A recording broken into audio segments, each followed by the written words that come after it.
Game 21 of the World Chess Championship. I don't think short will vary from playing into the Nidorf. Remember, it's black, Kasparov, who actually plays the Nidorf. They're off. I'm sure Nigel will play e4 and repeat. He has. Yes, here we go. He'll be happy to go into it, but I'm just wondering if Kasparov will play something. It's just like a World Championship game here, playing a Sicilian. I'd be amazed if Kasparov repeated the Nidorf variation again, because surely he wouldn't want to give away his opening secrets. But maybe he only plays the Nidorf. Kasparov believes in the Nidorf. Look, here we are, Nidorf. Here it goes. It's going to be just like Game 21 of the World Championship. Well, if it is, that'll be superb, because they'd be continuing their theoretical discussion. That's right. Knight c3, a6. Come on, Gaza. That's right. High-speed theoretical discussion. Great. So now, bishop c4. He's going to play bishop c4. So we have the Nidorf variation once again. Surely you could do better than bishop c4. So will Nigel whip out the bishop to c4? Or is he going to do something different? Nigel just pondering, I think, faintly amused by it. There we go. Bishop c4, e6. Pawn blocking it. Bishop b3. We've seen this before.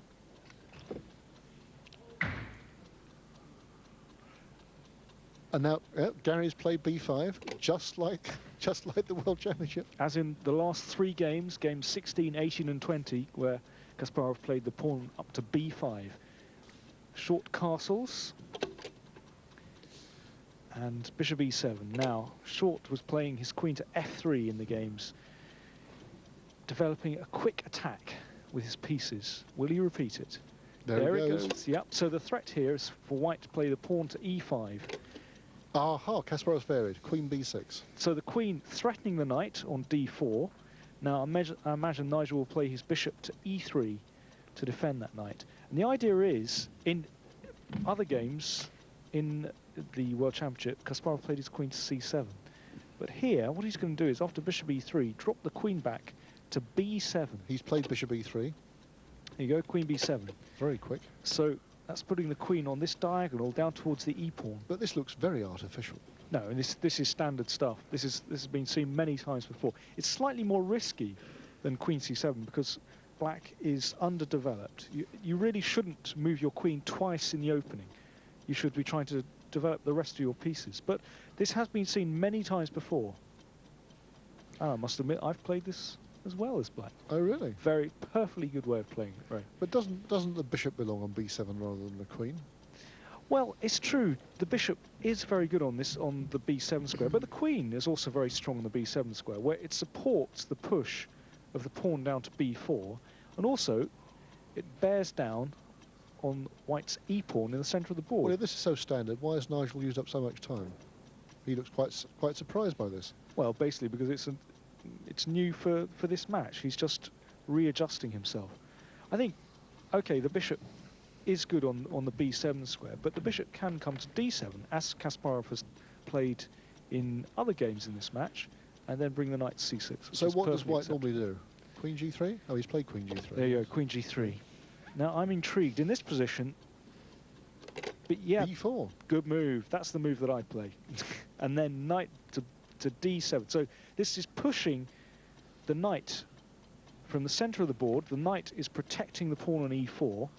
So the knight is pushed away from the center, and then black will move his knight to d7. Now, after this knight moves, probably to a4, black can capture the pawn in the center of the board, but that is very risky indeed. Presumably white takes the pawn on g7 then, does he? Indeed. Remember, Short has this threat down to the pawn on g7. And what's wrong with taking the pawn on g7 now? As it attacks the rook on h8. So, queen takes pawn on g7, then the rook comes to g8, attacking the queen, and when the queen moves, you can take the knight on c3. You can hack the knight on c3. So, first of all, Short must move this knight on c3. But Kasparov's idea is to push this knight away from the center of the board.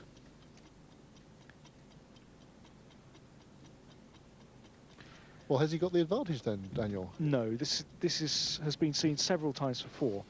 Although I'm a fan of black's position, I like black's central control, which that beautiful connected pawns gives black. But he's played knight a4. Well, white is okay here. Now knight d7, that's right. D7. That's to cover this square, that's important. But oh, surely white can do something dramatic now. How about bishop takes pawn on e6? Bishop takes pawn on e6. Sack a piece. That's a bit too much. Is that too much? You can simply take that. And then you mean f takes e6. Bishop takes pawn. Pawn takes bishop. Pawn takes bishop. Knight takes pawn on e6. Knight takes, well, have several moves here. Probably, let me think of a good one. Knight e5 is possible. I'm not worried by it. Knight Really? e5.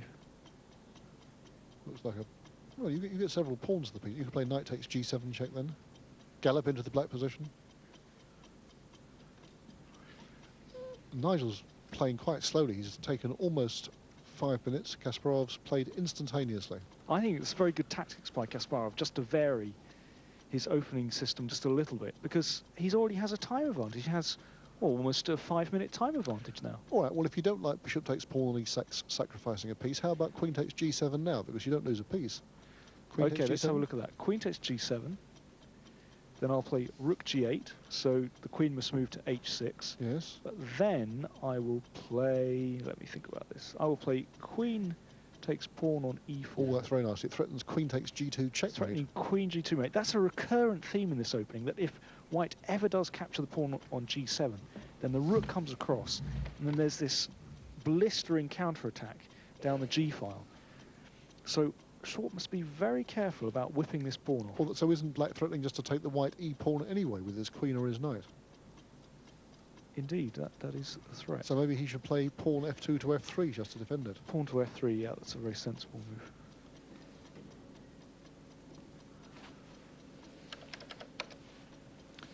It's a little bit passive, but I suppose it's okay.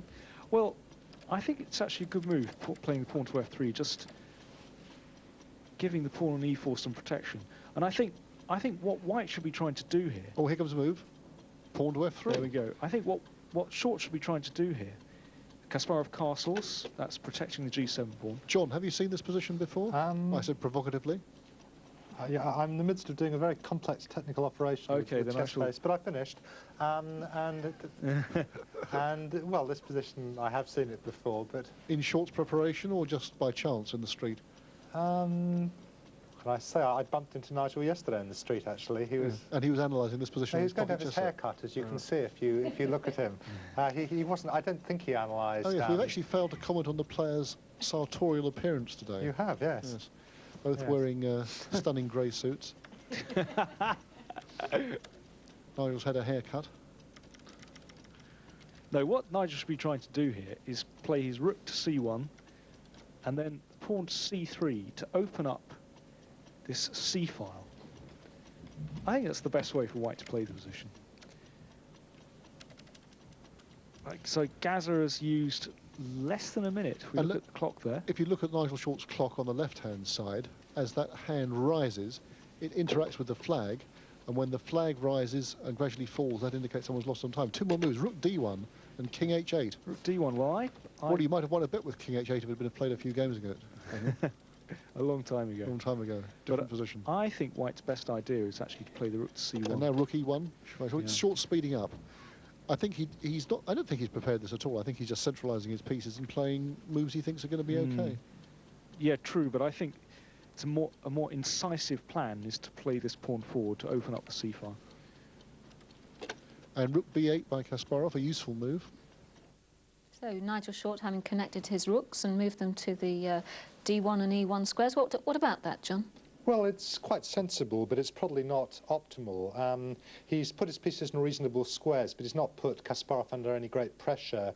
The 2 rooks, which I've highlighted, are on good squares, but they're not doing anything very much. And this knight on a4 is a bit out of play. So what he would have wanted to have done is to exploit this. OK, well, let's pick it up now. Short's 16th move. That's right. And he moved his king out of the way. Kasparov starts to improve his pieces. This is a good move. It stops the knight coming in here. And c3, starting to open the c file, as Dan had mentioned earlier. Bishop d7 is a good move, attacking this knight here. And, well, at this stage, he's lost a pawn Short for not very much, really. Kasparov just took twice here, so it's a pawn for really not a lot. Queen goes away. The bishop is not very good on b3, really. It can be attacked later, and this is starting to prepare to advance the a pawn, maybe to do this. But, well, Short still has chances, especially at this speed. And Now this was, well, he wanted to do something short, but he does slightly weaken his position here. He is a pawn down, and Kasparov has the advantage at It's this the point. best thing that Nigel could do. What about knight h5? Can you play knight h5? Knight h5. Trying to hit the queen attacking and the, the f queen. pawn. Where does the queen go after knight h5? Queen e3. Yeah, he's played it. Played it. Wow. Amazing. Well, now it's getting complicated. That's what Short wants. I'm not sure he wants it very much. So Short down to his final 9 minutes. Kasparov 11 minutes. at 11. Where's he going to put the queen? E3 or f2? Then you can play knight g4. That's probably his idea. So if I play queen f2, then knight g4. Then if I play, so the queen is attacked, then if I move my queen up to f3, how's that? There was almost a move then. If this game were unaccountably to go Short's way, then knight h5 would have started it. Queen e3.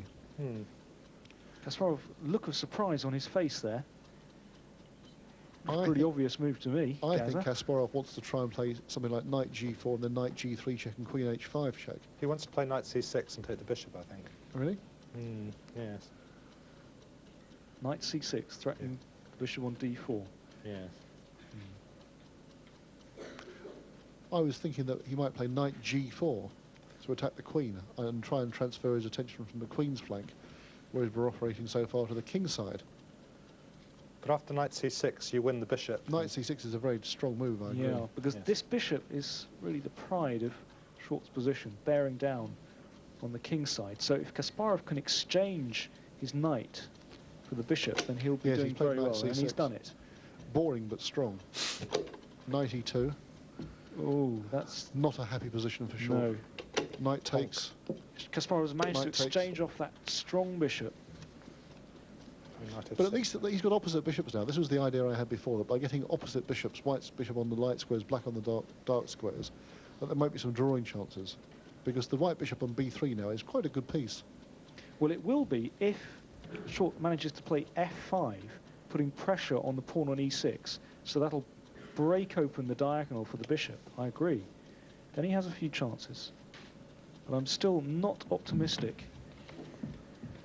Kasparov, a clear pawn up here. He played the knight or Sicilian. Played it slightly differently. Forced Short to give up a pawn. Trading queens, or offering to trade queens anyway. That's a very sensible move. I like that. Rook d3. What's he doing about? Queen c5. So he's now setting up the pin, Yes. so that knight on d4, if it moves, then Kasparov will exchange off queens. What about pawn to g3 here, just to defend the pawn on f4, in On to case? g3, yeah. Safe move. No, queen to f3. So they're starting to speed up. Kasparov down to less than 9 minutes. Short 8 minutes. Knight retreats. Short will play f5 now. Now f5, yes, f5 looks like a very good move. F5. Now that's putting pressure He's on actually getting some e6 counterplay. pawn. And that'll open up the diagonal of the bishop. One of the great themes of the Fischer variation with bishop c4. Yes, he's played it. Excellent.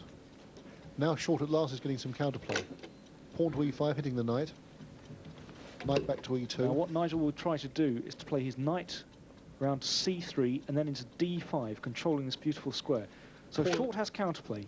Threatening queen takes rook check. Short fighting back well, and also threatening the pawn on e4. Ooh, nasty. Now the question is, can he play Knight c3. knight c3? If he can, he's all right. If he can't, he's not. I think after knight c3, black will play d5, unfortunately. Oh dear. d5. Ooh. Yes. Yes, sir. Nasty. I think Short missed this queen move. So the queen on b4, threatening the rook on e1. And at the same time, all is not- attacking the pawn on e4. All is not yet lost. Perhaps he can just play rook f1 in this position, which is a nice safe square for the rook. Rook f1. And Yes. if I play knight takes e4, Well, he's played knight- it. He's played knight c3 d5 and d5, as predicted by Jon Speelman. came very quickly. And what's the idea, John? If e takes Pawn d5, takes pawn, then you can play e4. Which wins at least the exchange. Bishop d5 may be possible. It's not very pleasant, but... Oh, Struth, yes, there's a back rank happening. If bishop takes d5, knight takes d5, e takes d5, e4, rook takes e4, rook takes c3, nil 1. White's great problem here Very is complicated. Can we just run through that one again? It's also Bishop not takes- true what I just said. He's played bishop takes d5, so takes d5. if Jon's right, we're going to find out. This is it. Can he play e4? This is the question. Can Kasparov play pawn e5 to He can go e4, rook takes, queen takes c3. He's played e4. Yeah, that wins, actually. Queen takes. Queen e4. Rook takes c3. This wins a piece. This wins a piece, no? That was careless. Well, Because if queen takes b4, bishop takes b4. pain. And Kasparov's got plenty of time in hand. So Kasparov has won a whole piece here. And if queen takes e7, can we see There's rook d4 there. He's yeah. played rook d4, attacking the black queen. Still threatening queen takes... Well, maybe threatening queen takes e7. Not very convincingly threatening queen takes e7 because his own back rank is weak. This is one of the great themes of chess, the weakness of the back rank. That if Short's pieces are taken away from the back rank, it can be checkmate. So now we can see it. Queen takes e7. Queen takes e7. Rook takes e7, and then rook down to the back rank, and that's checkmate. Well, it's almost checkmate. All you do is toss rooks in the way rather vainly. Yeah. So whenever Short moves the rook off this back rank, then a rook will come down, delivering checkmate. It's check to the king, and the king has no square to go to. Pawn Short to f6. trying to complicate desperately. Now, there's a variation here that shows the weakness of black's back rank. And it's not going to happen, but it's too obvious. But if bishop takes, you could play queen e8 check. And then queen f8. Win. Well, exactly, but only if rook takes, you know, he can So play queen e8 check. as a joke, but Now, queen f8 stops not rook takes queen, but you play the queen to f8, and that defends against the back rank mate. I think Short had overlooked it, but he's hopelessly lost anyway now. Kasparov has this extra bishop.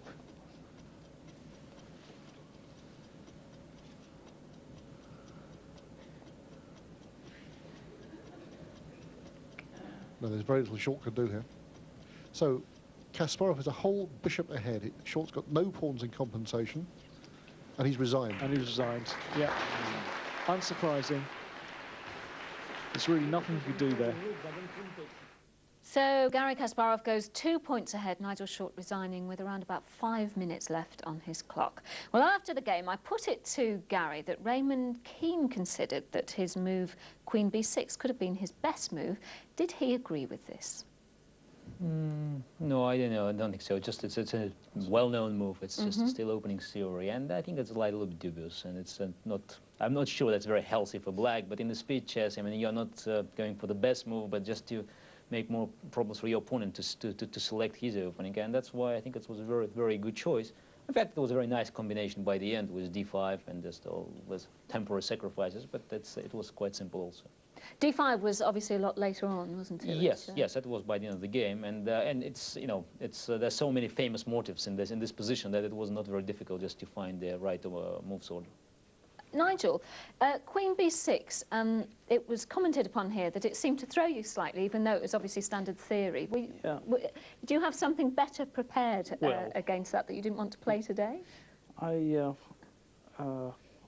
I mean, of course, Queen b6 is a well-known move, but I mean, I just made some nonsense up, and I was too slow actually today. And there are sometimes some days when you come to the board and you don't see anything at all. And I think today was one of those days for me, which my mind was a total blank. I was looking at the chess pieces like I had never seen them before, so it was not a very good day for me. Or is this because of the Samson haircut? Taking your strength away, Maybe that's it. I had my hair cut just before the real match, and of course I got off to a dreadful start. So. Don't go back to the same barbers then, I think that's my advice. What would you say was the turning point in today's game? Do you think it ever really swung from your side to Garry's? No, I think I drifted. I was just basically piddling around with my pieces, and you know, once I'd lost a pawn, the position was very, very unpleasant for me, and I tried to drum up some play, but well, I overlooked some weakness on the back rank. I mean, Queen B4 was a move that I'd missed, which was forking my rook and my pawn. Yep. And well, that set up the not too difficult but very nice combination which followed. Garry and Nigel talking about game 2 there. Now, Jon Speelman, should we just have a look at the crucial point in the game today on Fritz? Yeah, this is where the decisive action started. Short played f5 here. He might have tried, I don't know, g4 or something.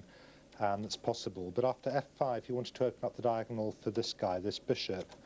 Unfortunately, after e5, knight e2, queen b4 attacked not only this pawn, but this rook as well. It's a fork. And this really ended the game. The knight came here to defend everything. Now there's this big tactical blow d5, after which the back rank combination occurred. I'll just show you again. e4 is a big move. It's forking the queen and rook and causes a fatal weakness of the back rank.